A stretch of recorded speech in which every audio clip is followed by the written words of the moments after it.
আল্লাহ নবী যেই মদিনায় শাসন করেছেন সেখানে খালি মুসলমান ছিল না, ইহুদিও ছিল, অন্য ধর্মের লোকও ছিল। আল্লাহ নবী ভিন্ন ধর্মাবলম্বী থাকার পরও যা করেন নাই মুসলমান সুশীলগিরি দেখানোর নামে তা করতে পারে না। ওমর রাদিয়াল্লাহু আনহু বলেছেন, তোমরা বিধর্মীদের উপাসনা চলাকালীন তাদের ইবাদতখানায়, তাদের উপাসনালয়ে যাবা না। কেন? তাদের উপর আল্লাহর গজব নাজিল হয়, তোমরা গেলে তোমরাও গজব থেকে বাঁচতে পারবা না। এখন বলবেন, হুজুর গজব তো দেখি না, গজব তো আমার নজরে পড়ে না। সব গজব ওই আসমান ফাঁক হয়ে আর মাটি ফাঁক হয়ে বের হয় না। অনেক গজব এমন দৃশ্যমান থাকে না। ইবাদতের স্বাদ নষ্ট হয়ে যাওয়া, এটাও গজব। আরে হারাম রিলেশনে জড়িয়ে যাওয়া, এটাও গজব। গান বাজনার প্রেমে পড়ে যাওয়া, এটাও গজব। আল্লাহর দিন থেকে বিচ্যুত হওয়া, এটাও গজব। তো দৃশ্য অদৃশ্য কত গজবই তো আসতে পারে। সুতরাং হিন্দুত্ববাদীদের খুশি করার চিন্তা করে লাভ নাই। খুশি কারে করতে হবে? এই যে একটা দল দীর্ঘদিন ক্ষমতায় থেকে ইন্ডিয়া বন্ধুকে বান্ধবীকে অনেক খুশি করতে চেয়েছে, খুশি যে হয়েছে মানলাম, খুব খুশি হয়েছে, ফলাফল ঘোড়ার আন্ডা হয়েছে। এখন তো এক একজন, কেউ একজন না তো হেলিকপ্টারে করে পালিয়েছে, একজনই তো, তারেও নাকি আবার শোনা যাচ্ছে, যদিও সত্য মিথ্যা আল্লাহ ভালো জানে, তারেও নাকি পার্সেল করে দিয়েছে আরব আমিরাতে। কাইফা হাবিবি নাকি ওই দেশের মধ্যে, কাইফা হালুয়া ইয়া হাবিবি, ওই দেশের মধ্যে তারা পার্সেল করে দিয়েছে, তুমি ওখানে থাকো, ওখানে গিয়ে উট নিয়ে তুমি শুটিং করো। তো এখন হতে পারে, অথবা তারে ধরলাম রেখেছে।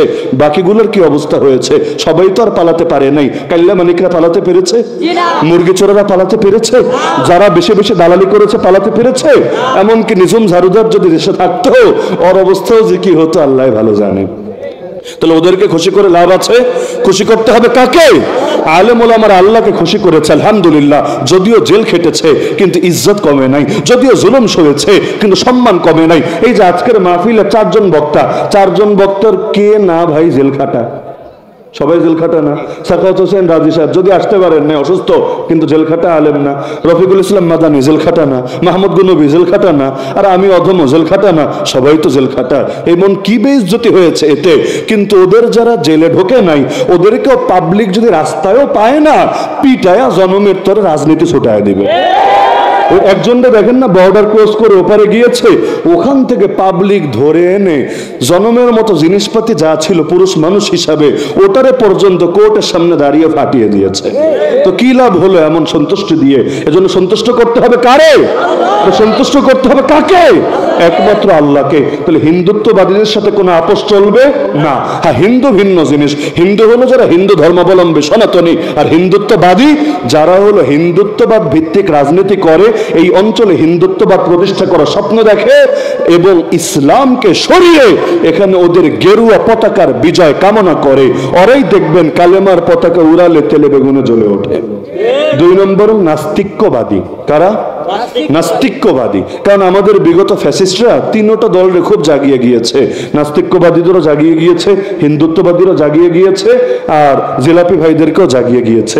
তো এখন এই নাস্তিক্যবাদীদের বিরুদ্ধে যে লড়াইটা হবে, এই লড়াইটা মৌলিকভাবে হবে হাতের লড়াই না, অস্ত্রের লড়াই না। মৌলিকভাবে লড়াইটা হবে সাংস্কৃতিক লড়াই। সাংস্কৃতিক লড়াই। ওদের মনে করেন টিভি চ্যানেল আছে 10টা, পত্রিকা আছে মনে করেন 20টা। ওরা এগুলো দিয়ে সারাদিন কাফের মুশরিকদের আদর্শ বাংলাদেশে ছড়াতে চায়। আমাদের টেলিভিশন চ্যানেলও নাই, আমাদের পত্র পত্রিকাও নাই, কিন্তু আলহামদুলিল্লাহ আমাদের যেই কয়টা মসজিদ ওই কয়টা মিম্বার আছে, যেই কয়টা মাহফিল ওই কয়টা মঞ্চ আছে, যেই কয়টা ফেসবুক আইডি, ফেসবুক পেজ আপনাদের, এগুলো প্রত্যেকটা আমাদের এক একটা মিডিয়া হিসেবে কাজ করবে। যেই কয়টা জবান আছে ওই কয়টা জবান দিয়ে আল্লাহর গুণগান আর বরত্ব আর মহিমা উচ্চারিত হবে। তোরা ওদের 20টা 30টা 100টা 200টা 1000টা 2000টা মাধ্যম আর মিডিয়া দিয়ে কয়টা শয়তানে ঢুকাবে? এই দেশে 14 কোটি মুসলমান একসঙ্গে যখন আল্লাহু আকবার বলে আল্লাহর দ্বীনের জয়গান গাইতে শুরু করবে, সকলের সম্মিলিত আওয়াজে ওদের আওয়াজগুলো একদম হারিয়ে যাবে। তাহলে আল্লাহ দ্বীনের জন্য প্রত্যেককে দায়ী হতে হবে। একজন দুজন হুজুর দিয়ে সমাজ পরিবর্তন হয় না, একজন দুজন যোদ্ধা দিয়ে সমাজ পরিবর্তন হয় না। তো যেই সমাজের সবাই জেগে যায় ওই সমাজকে কেউ থামাতে পারে না। এবারে আন্দোলন সফল হলো কেন? আরে ছাত্ররা, বাংলাদেশের সব ছাত্র মিলেও যদি আন্দোলনে নামতো, আমার মনে হয় না এতে তারা সফলতা পেত। কেন? অতীতে বহু শক্তিশালী রাজনৈতিক দলও সফলতা ছিনিয়ে আনতে পারে নাই। তাহলে এবার সফল হলো কেন? সফল হয়েছে আন্দোলন আর ছাত্রদের আন্দোলন থাকে নাই, আন্দোলন আর রাজনৈতিক রাজনৈতিক দলের আন্দোলন থাকে নাই, আন্দোলন হয়েছে গণমানুষের আন্দোলন, আন্দোলন পরিণত হয়েছে গণজাগরণে। আরে আবু সাঈদ আর মুগ্ধরা নিজেদের রক্ত দিয়ে গোটা জাতিকে জাগিয়ে দিয়েছে। আর যেই জাতি একবার রক্ত দিতে শেখে, পৃথিবীর কোন অসুর তাদেরকে দমিয়ে রাখতে পারে না।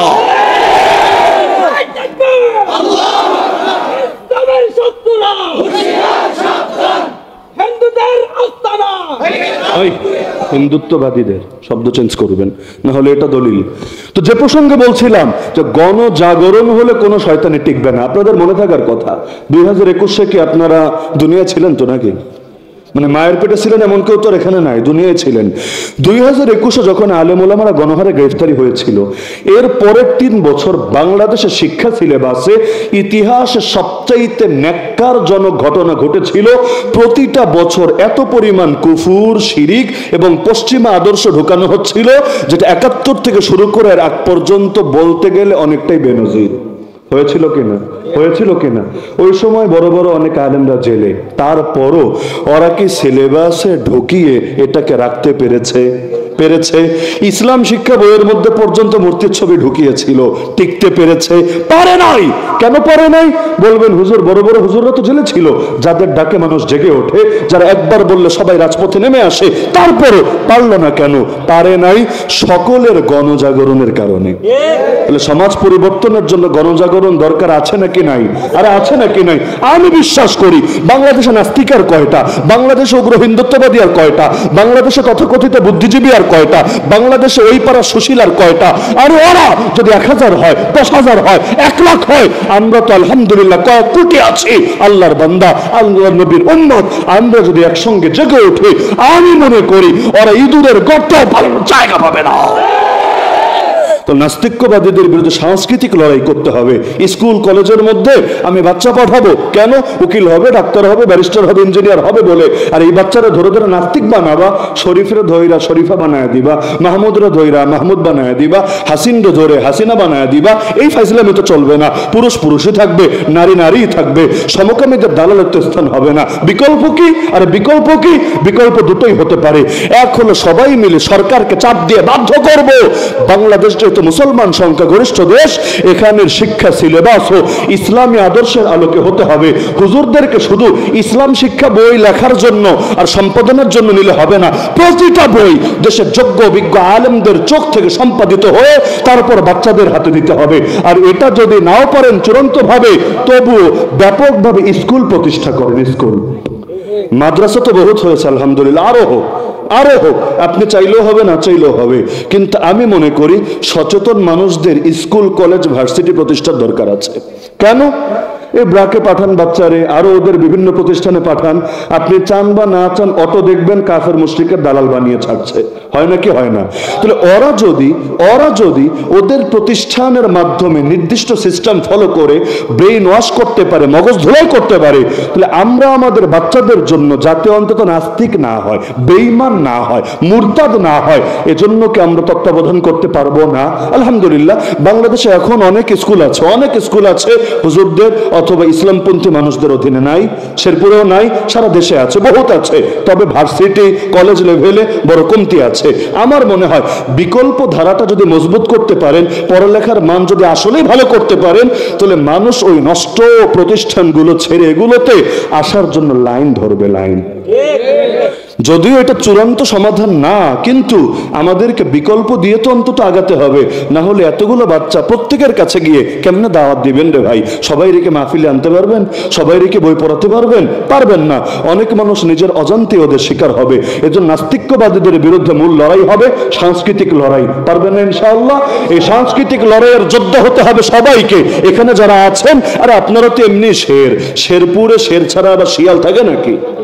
শেরপুর মানে পরিপূর্ণ, শের মানে বাঘ। তো শেরপুর মানে বাঘ দ্বারা পরিপূর্ণ যে জেলা, তো যেই জেলার নাম শেরপুর, সেখানে শিয়াল মামা থাকে কিভাবে? আপনাদের আবার বয়ান করে জাগাতে হবে কোন দুঃখে? আপনারা তো সদা জাগ্রত সীমান্ত প্রহরী, আনতুম ফি রিবাতিন দাইম। আরে আপনারা যদি জোরে হুঙ্কার ছুটতে পারেন, শিয়াল মামারা গোটা অঞ্চল ছেড়ে ল্যাজ গটিয়ে পালাবে। তাহলে নাস্তিক্যবাদীদের বিরুদ্ধে মূল লড়াই সাংস্কৃতিক লড়াই। তবে তবের পরের কথাটা গুরুত্বপূর্ণ। তবে যারা আল্লাহ নবীর শানে বেয়াদবি করবে, নাস্তিক তুই নাস্তিকতা করবি, এটা একটা পর্যায়, কিন্তু তুই আল্লাহর ব্যাপারে তুই যদি আপত্তি করিস, নবীরে নিয়ে যদি ব্যঙ্গ বিদ্রুপ অথবা কটূক্তি করিস, তাহলে তোর বিষয় আর অন্য 10টা নাস্তিকের বিষয় এক না। তোর মতো পাপিষ্ঠ একদিন ওই জমিনে বেঁচে থাকার অধিকার রাখে না।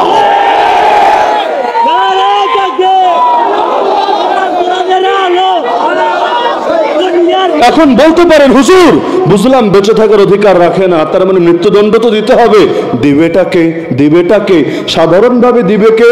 আমিরুল মুমিনিন, মুসলমানদের নেতারা, শাসকরা, রাষ্ট্রপ্রধানরা। বলবেন যদি না দেয়, কারণ এত বছর ধরে চিল্লাচ্ছি, ওদের মনে তো গলাতে পারছি না 2013-তে আমার ভাইয়েরা রক্ত দিয়েছিল কেন। এখন তো আর কোনো ছাগলি আর বলার সুযোগ নাই, রক্ত দেয় নাই, রং মেখে শুয়েছিল, বলার সুযোগ আছে? সুযোগ আছে। যদি এখনো কেউ বলে ওদেরকে মেরে মেরে মেরে মেরে মেরে একেবারে বাংলাদেশটাকে প্রয়োজন রক্ত স্নাত করা হবে, এরপর বলবে আসলে কিচ্ছু হয় নাই, রং মেখে একটু মজা করে শুয়ে আছে। কারণ যেমন কর্ম তেমন ফল, যেমন করবা তেমন পাবা। তো যারা আল্লাহর নবীর শানে বেয়াদবি করে তাদের সাজা তো মৃত্যুদণ্ড। দণ্ড তো দেয় শাসকরা, দণ্ড তো দেয় বিচারকরা, যদি না দেয়। কারণ এত বছর আন্দোলন করেও ব্লাসফেমির আইনটাই পাস করা যায় নাই। যদি না দেয় কি হবে? আরে কি হবে জানা কথা। যেমন ঈদের নামাজ, জুম্মার নামাজ হওয়ার জন্য যে কোনো ফতোয়ার কিতাব খুললে দেখবেন শর্ত আছে, মুসলমানদের খলিফা থাকতে হবে বা খলিফার প্রতিনিধি থাকতে হবে। খলিফাই তো নাই সারা দুনিয়ায়, আর দর্জি আছে ওই অর্থে খলিফা, বা পীর সাহেব যারা অনুমতি দিয়েছেন, এজাজত দিয়েছেন, ওই অর্থে খলিফা। তবে মুসলমানদের কেন্দ্রীয় নেতা অর্থে খলিফা আছে? আরে আছে নাকি? নাই। তো খলিফা নাই বলে কি ঈদ বাদ দিয়েছি?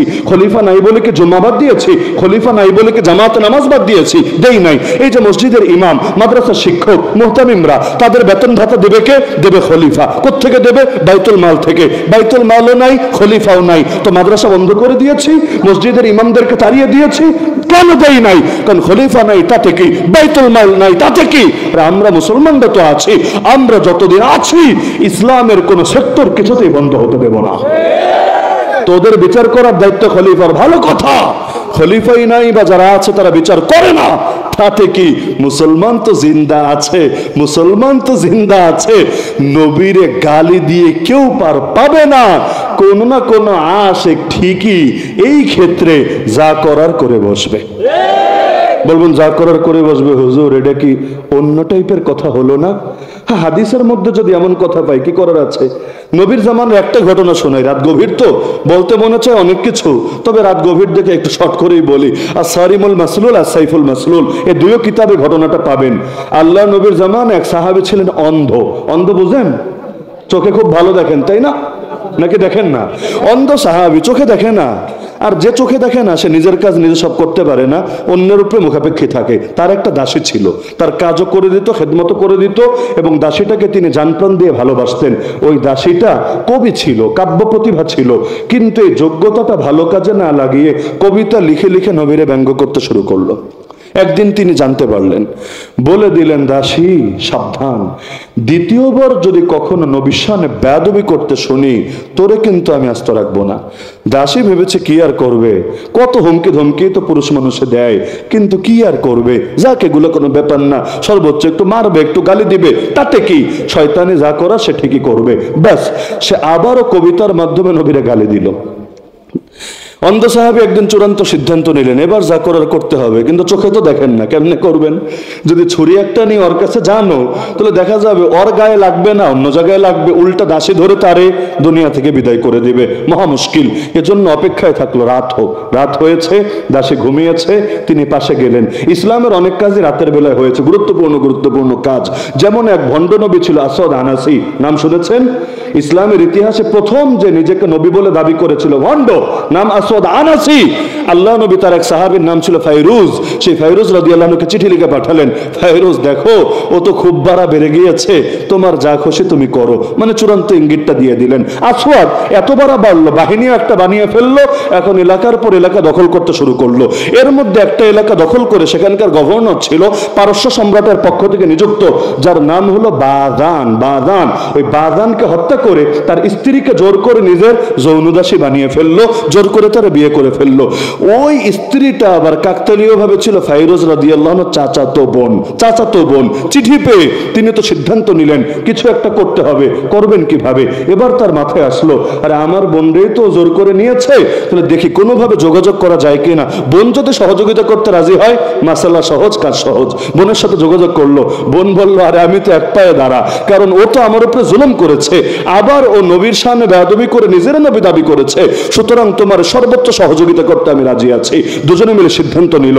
এরপর এক রাতে তাদের আগ থেকেই বলা ছিল, এক রাতে সেই স্ত্রী তার এই জোরপূর্বক যে বিয়ে করেছে সেই স্বামী অর্থাৎ ভণ্ড নবী আসওয়াদ আনাসি তার অনেক পরিমাণে মদ খাওয়ালো। এমন নবী যে আবার মদও খায়। অবস্থাটা দেখেন। এখন খেতে চেয়েছিল সামান্য, কেন একটু ফুর্তি করবে, একটু এনজয় করবে বলে, কারণ এতগুলোরে জোর করে দাসী বানিয়েছে, এনজয় না করলে কি আর চলে?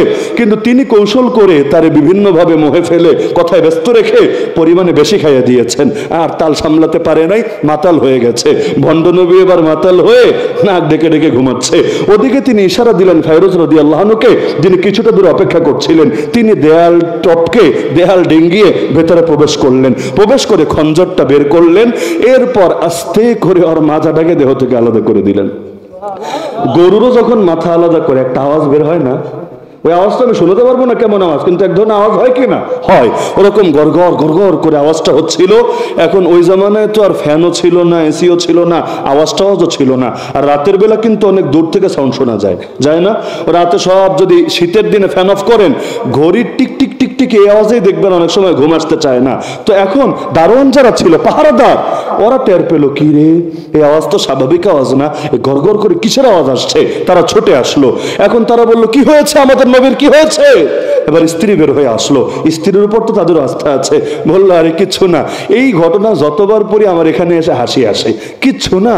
আর নবিয়্যু ইউহা ইলাই, নবীর উপর ওহী আসতে শুরু করেছে। ওহী আসলে তো একটু আওয়াজ হবেই বেটা, একটু তো প্রেসার আছে না, শরীরে চাপ পড়ে না, এটা হলো ওহীর আওয়াজ, ভিন্ন কিছু না। তারাও খুশি, ও আচ্ছা ওহী আসতে শুরু করেছে, তাহলে তো মজা, আগামী দিন নতুন কোনো বিধান পাওয়া যাবে। তারা চলে গেল। আর ফাইরোজ রাদিয়াল্লাহু আনহু কল্লাটা নিয়ে নবীর কাছে এসে গেল। আল্লাহ নবী তারে দোয়া দিলেন, সুবহানাল্লাহ, তুমি অনেক বরকতময় কাজ করেছো। তো অন্ধ সাহাবীর কথা মনে আছে তো? আরে মনে আছে তো? তো তিনি রাতের বেলা কাজ যা ঘটানোর ঘটিয়ে ফেললেন। সকালে নবীর দরবারে বিচার বসলো, ইয়া রাসূলুল্লাহ, ইয়া নবী আল্লাহ, মদিনার মধ্যে খুন হয়েছে। আল্লাহ নবী পেরেছেন, কি বলো? ইসলামী রাষ্ট্রের মধ্যে খুনোখুনি? এত বড় দুঃসাহস কে ঘটালো? অন্ধ সাহাবী সেই মজলিসে উপস্থিত ছিলেন, পেছন থেকে হাত তুললেন, ইয়া রাসূলুল্লাহ, আমার কিছু বলার আছে, সামনে আসো, কি বলবা বলো। গিয়ে বললো, ইয়া রাসূলুল্লাহ, আমি সজ্ঞানে ইচ্ছাকৃতভাবে ওই দাসীটাকে নিজের হাতে দুনিয়া থেকে বিদায় করেছি। কেন? আল্লাহ রাসূল অবাক, কেন তুমি এই কাজ করলে অন্ধ মানুষ হয়ে? বললো, ইয়া রাসূলুল্লাহ, আপনাকে গালি দিতে সইতে পারি নাই, এজন্য ইচ্ছাকৃতভাবে পরিণতি জেনে বুঝেই কাজটা করেছি। আমার প্রাণ আপনার জন্য উৎসর্গ, ফিদাকা আবি ওয়া উম্মি ইয়া রাসূলুল্লাহ, ফিদাকা নাফসি ওয়া রূহি ইয়া রাসূলুল্লাহ। ওকে ধ্বংস করার কারণে আমার ব্যাপারে আপনি যদি মৃত্যুদণ্ডের রায় দেন, মাথা পেতে নিতে রাজি আছি, এবং আপনার রায় আমি সন্তুষ্ট, আলহামদুলিল্লাহ। তিনি ভেবেছেন নবী এখনই তার কোন সাহাবীকে বলবেন, তরবারি নাও, শিরচ্ছেদ করো, আর জানে মেরে ফেলো। তিনি রেডি, কারণ পৃথিবী থেকে শেষ নিঃশ্বাস ত্যাগ করবেন। তাতে কি, নিজের জানের বিনিময়ে আল্লাহর নবীর ইজ্জতটা হেফাজত করতে পেরেছেন। নবীর ইজ্জতের জন্য এক জান না, 1000 জান যদি কোরবান করা লাগে, আর মুসলমানের সেই সুযোগ থাকে, মুসলমান হাসি মুখে সেটা করে।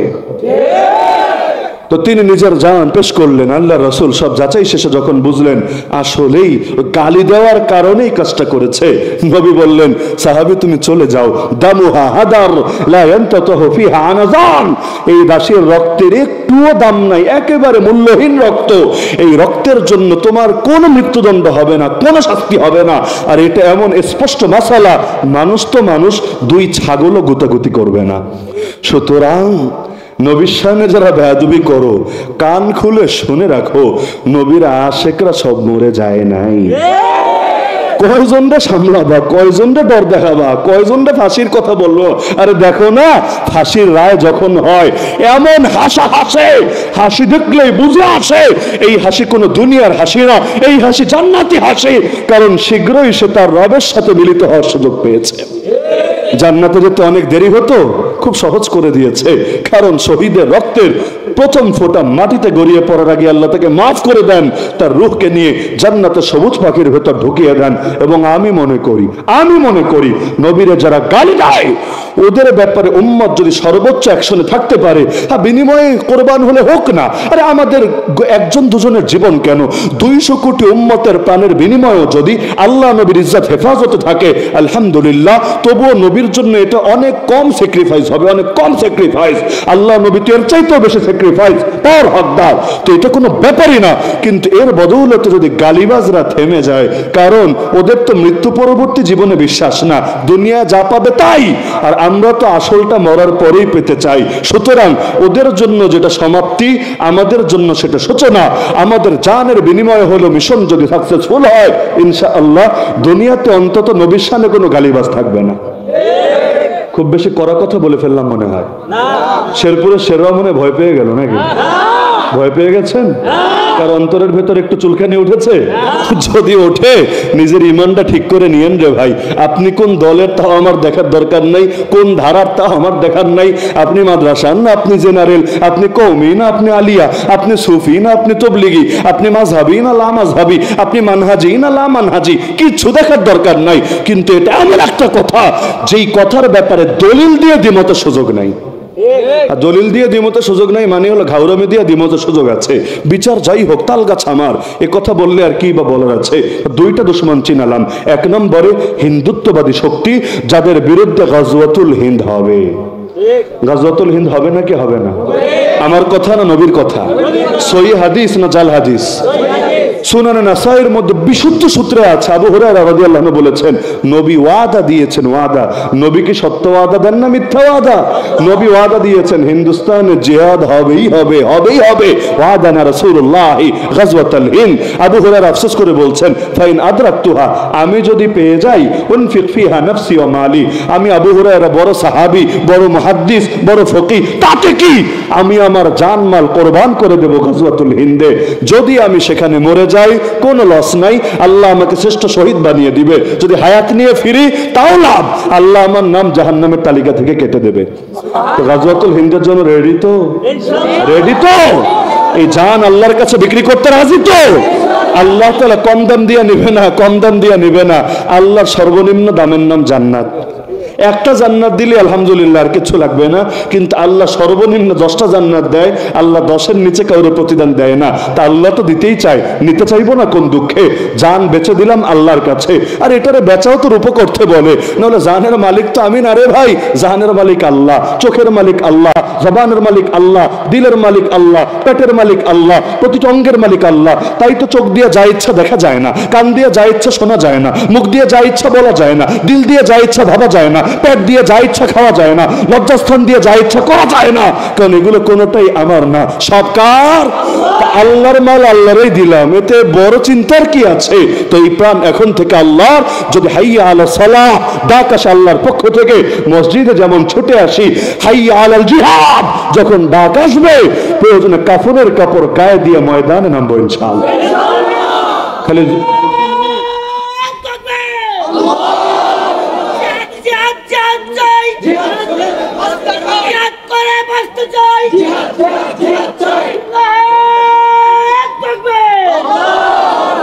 খালি কি জোয়ানরা নামবেন?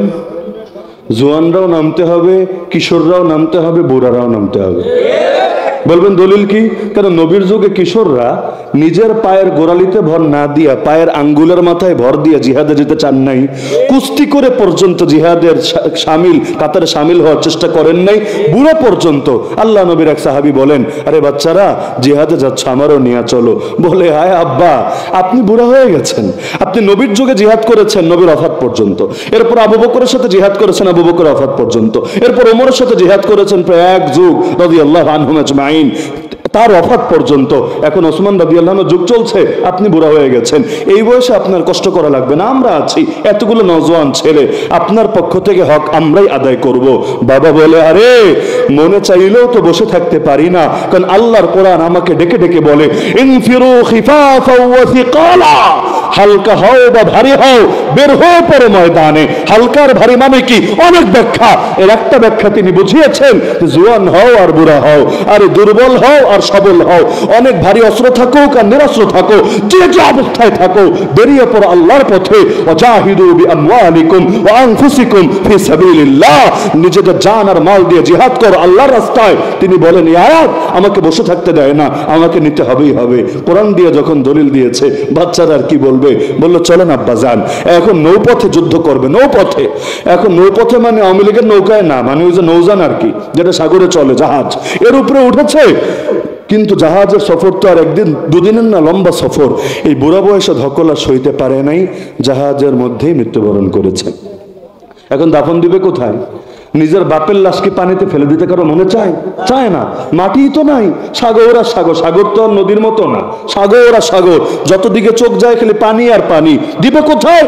অপেক্ষায় থাকলো, দেখি একটা দ্বীপ টিপ পাই নাকি, কারণ জিহাদ থেকে কামব্যাক করার তো সুযোগ নাই। দ্বীপ পেলে সেখানে দাফন করে সামনে এগিয়ে যাব। দ্বীপও পায় না।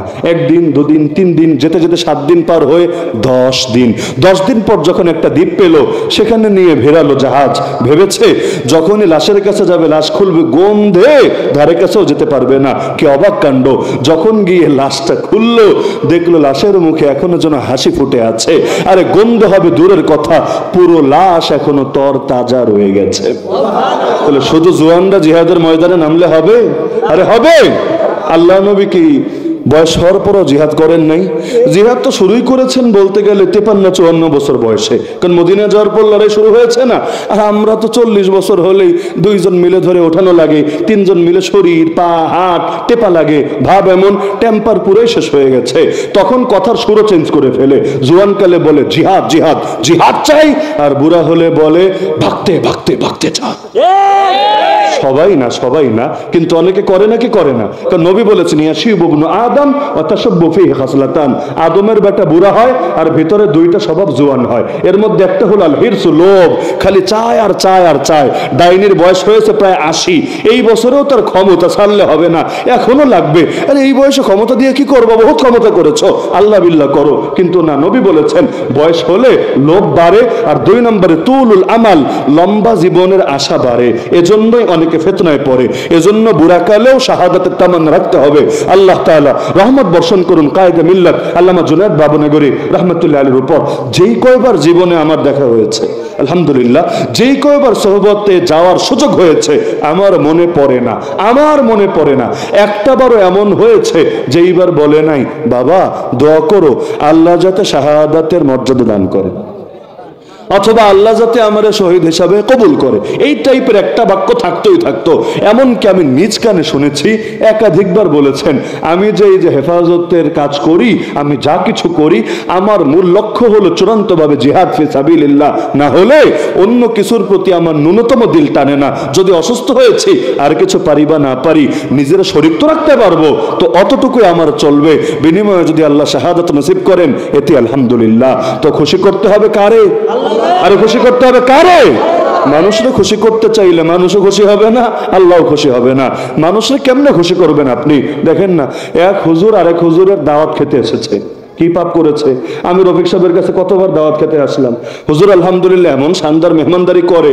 বিশেষ করেন এই যে মাহফিলটা ফিলমূল বিষয় না, মূল বিষয় হলো যে একটু হুজুরের সোহবত পাবো, একটু খাওয়া দাওয়া করবো তার বরকতে, এবং আলাদা আলাদা স্পেশাল দাওয়াত দেয়। এবার আসেন পাখি খাওয়াবো, এবার আসেন কবুতর খাওয়াবো, এবার আসেন হাঁস খাওয়াবো। আজকে কি খাওয়াবে আল্লাহ ভালো জানে, পাম দেওয়ার জন্য বলছি না, বাস্তবতা যেটা এটাই। আলাদা একটা মহব্বত কাজ করে। তো বিদেশ থেকে এক হুজুর আসলো দেশে, তিনি সব ঘরানার লোকদের দাওয়াত দিলেন, আসেন বসেন, একসাথে একটু খাওয়া দাওয়া করি, একটু কথাবার্তা বলি, মহব্বতের খাতিরে। এটা তো কোনো দোষের বিষয় ছিল না। 2 জন আসলো চিটাগাং থেকে, একই প্রতিষ্ঠানে, মিশরের একই প্রতিষ্ঠানে পড়াশোনা করেছে। আমি নামও বলতে চাই না, ইঙ্গিত দেওয়ার দরকার নেই। তারা দাওয়াত টাওয়াত খেলো, মুসাফা মুআনাকা করলো, সালাম কালাম হলো, সবাই খুব খুশি হলো। সারা দেশে ঐক্যের বার্তা হিসেবে প্রচার হলো। দেশে ফিরতে দেরি, কিন্তু এই ফতোয়া শুনতে দেরি না। হায় হায় হায়, কামটা কি করলো? তাদের তো ইমানই বরবাদ হয়ে গেছে। ওয়াহাবির ঘরে দাওয়াত খেয়েছে। কারণ এমন কথা প্রচলিত আছে, যদি এমন হয় যে ওয়াহাবি তার একটা গরু আছে, মানে একটা ঘাসই আছে মনে করেন, ওই ঘাস থেকে আপনার গরু সেখানে ঘাস খেয়েছে এবং সেখান থেকে দুধ দিয়েছে, ওই দুধ আপনি খেয়েছেন, তবুও তো আপনি নবীর দুশমনের সাথে খাতির করেছেন। এমন মজার মজার কেচ্ছা শোনা যায়। তো এখন বলা হলো, আরে এত বড় ওয়াহাবির ঘরে গিয়ে খেয়েছে, ওরা তো পুরাই শেষ, পুরাই শেষ। এখন তারাও ভয় পেয়ে গেছে, সামনে মাহফিলের সিজন, হায় হায় এবার কি হবে, যদি আমার দলের নেতারাই নারাজ হয়ে যায়, এবার কি আর বান্ডিল টান্ডিল পাওয়া যাবে? সবই তো ব্যবসা ট্যাবসা শেষ, জেলাপিও পাওয়া যাবে না, বান্ডিলও পাওয়া যাবে না। এসে এবার ভিডিও দিয়ে লাইভে এসে থুক্কু থুক্কু, সরি সরি, আস্তাগফিরুল্লাহ আস্তাগফিরুল্লাহ, এই ভুল আর দ্বিতীয়বার হবে না, ওয়াহাবির ঘরে আমরা আর খেতে যাব না। অদ্ভুত ব্যাপার না? দাওয়াত, অমুসলিমের ঘরে দাওয়াত খেলেও তো ইমান যায় না রে ভাই। তো সেখানে একজন আরেকজনের ঘরে গিয়া দাওয়াত খেয়েছে, এতেই ইমান হুমকির মুখে পড়ে গেছে। বিয়াবান নবায়ন করেছে কিনা আল্লাহ ভালো জানে। আর খতনা যদি প্রত্যেকবার করা লাগতো, হায় হায় হায়, অবস্থাই খারাপ ছিল। যদি এমন হতো যে এই কয়বার ইমান হারা হবে, প্রত্যেকবার আবার নতুন করে খতনা করতে হবে, তাহলে তো মানুষের সংসারই পরবর্তীতে ভেঙে যেত। তাহলে এই যদি অবস্থা হয়, তাহলে দেশ চলবে কিভাবে আর দুনিয়া চলবে কিভাবে? এজন্য আসেন সকল ঐক্যবদ্ধ হয়ে আল্লাহ খুশি করি। পারবেন না ইনশাআল্লাহ? পারবেন না ইনশাআল্লাহ? 3 নম্বর শত্রু নিয়ে আজকের আলোচনা করছেন, আগামীতে কখনো করব। আমি চেয়েছিলাম খুব অল্প কথাই কথা আজকে শেষ করে দেব। রাত যেহেতু গভীর, বসতেও পারছেন না, দাঁড়িয়ে আছেন, আমারও লজ্জা লাগছে বসে বসে যে বয়ান করছি। তবে আপনাদের হিম্মতি কথাটা লম্বা করে দিয়েছে, কারণ যারা যাওয়ার তো গিয়েছে, যারা এত বৃষ্টির পরও, বাধার পরও, বসতে না পারার পরও এই গভীর রাত পর্যন্ত অপেক্ষায় আছে, তাদের হক, তাদের প্রাপ্য এটা যে তাদেরকে কিছু জরুরি কথা বলা হবে। তো যে কথাগুলো বললাম যদিও মিষ্টি না, একটু ঝাল ঝাল ঝাল হয়ে গেছে না কথাগুলো? ঝাল হয়ে গেছে? বেশি কষ্ট পেয়ে গেলেন? তো কিছু ঝাল কথা দরকার আছে, কারণ খাবার খালি এক আইটেম দিলে হয় না, সবই যদি থাকে খাবারের ব্যালেন্স থাকে। এজন্য কিছু কথা তো খুব ভয়াবহ, খুব ভয়াবহ, আমিও বুঝতে পারি ভয়াবহ। এগুলোর পরিণতি কি আপনারা না জানলেও আমি জানি। আপনাদের চেহারা তো আর মিডিয়া যায় না, আমাদের চেহারা মুবারকটাই যায়, আর পরবর্তীতে আপনাদের উপরেও পেরেশানি আসে না, পেরেশানিটা আমাদের উপরে আসে। তারপরও বললাম, ইমানের দাবি হিসাবে বললাম, যাতে করে কিয়ামতের দিন কেউ না বলতে পারে আল্লাহ হুজুররা আসতো, প্রতি বছর বয়ান করতো, কিন্তু এটাও যে আমাদের জিম্মাদারি ছিল, কই বলে নাই। যদি বলতো আমাদের দ্বারা ভুল হতো না, আমরাও জেগে উঠতাম, আমরাও তোমার নবীর ইজ্জত হেফাজতের জন্য সর্বোচ্চ কোরবানি দিতাম। আল্লাহ তাআলা আমাদের এই সকল কোরবানিকে কবুল করে নিন। দুনিয়ার এই কষ্টের ওসিলা রব্বুল আলামিন জাহান্নামের কষ্টকে চিরতরে মাফ করে দিন। আজকের এই মাহফিল আমার মনে হয় এলাকার জন্য একটা স্মরণীয় মাহফিল, কারণ এক মাহফিলে এতজন আলেম মনে হয় কমই পাওয়া যায়, তাই না? তো আলহামদুলিল্লাহ, যদিও বৃষ্টি এবং বন্যার কারণে যেভাবে চেয়েছিল সেভাবে সম্পন্ন করতে পারে নাই, বিভিন্ন আসমানি বাধার কারণে, কিন্তু আল্লাহ যা চান তাতে আমরা সন্তুষ্ট আলহামদুলিল্লাহ। নাকি আল্লাহর ফয়সালায় নারাজি আছে? আল্লাহ যা চান আলহামদুলিল্লাহ এতে আমরা সন্তুষ্ট। সুতরাং আশা রাখতে পারি এই বছর আমরা ট্রেইলার দেখলাম, ভূমিকা দেখলাম, আগামী বছর ফাইনাল ম্যাচ দেখবো ইনশাআল্লাহ। আমাদের হুজুর তো এখানে আছেনই, আগামী বছর আরো মাজলুম ওলামায়ে কেরামকে নিয়ে মাজলুমদের একটা মিলন মেলা হবে ইনশাআল্লাহ। এবং আমি আশাবাদী শেরপুরের কোনো থানা এমন বাকি থাকবে না যেখান থেকে লোকেরা ইলমের তলবে এবং সেই আল্লাহওয়ালাদের দেখার নিয়তে এই ময়দানে ছুটে আসবে না। সম্ভব তো ইনশাআল্লাহ? নাকি আপনাদের হিম্মত টিম্মত নাই? হিম্মত করেন, ইনশাআল্লাহ হয়ে যাবে। তারিখ আপনারা প্রয়োজন এক থেকেই করেন, সবার সাথে যোগাযোগ করেন, কিন্তু একটা ঐতিহাসিক মাহফিল হয়ে যাক। এবছর চাওয়ার পর আল্লাহর ফয়সালা আলহামদুলিল্লাহ যা হয়েছে হয়েছে, কিন্তু আগামী বছর আমরা আল্লাহর কাছে আগ থেকে দোয়া করব, কান্নাকাটি করব, এবং একটা শেরপুর জেলার জন্য ঐতিহাসিক একটা মাহফিল হবে ইনশাআল্লাহ। বলতে পারেন হুজুর আপনি বলেন কেমন? আমিও মেজবান হিসাবে বলি, আমার কি মেহমান মনে হয় নাকি? আমি মেহমান না, আসলেই মেহমান না, আমি আসলেই মেজবান। তো এখন মেজবান হিসাবেই বলছি। এটা তো 3 নম্বর মনে আসলাম আপনাদের এলাকায়, নাকি 3 নম্বর না? মাশাআল্লাহ। তো আল্লাহ তাআলা কবুল করুন, আল্লাহ তাআলা আমাদের সবাইকে দুনিয়া এবং আখিরাতে সর্বোচ্চ ভালাই নসিব করুন, জান্নাতুল ফেরদাউসে পুনরায় মিলিত হওয়ার তৌফিক দান করুন।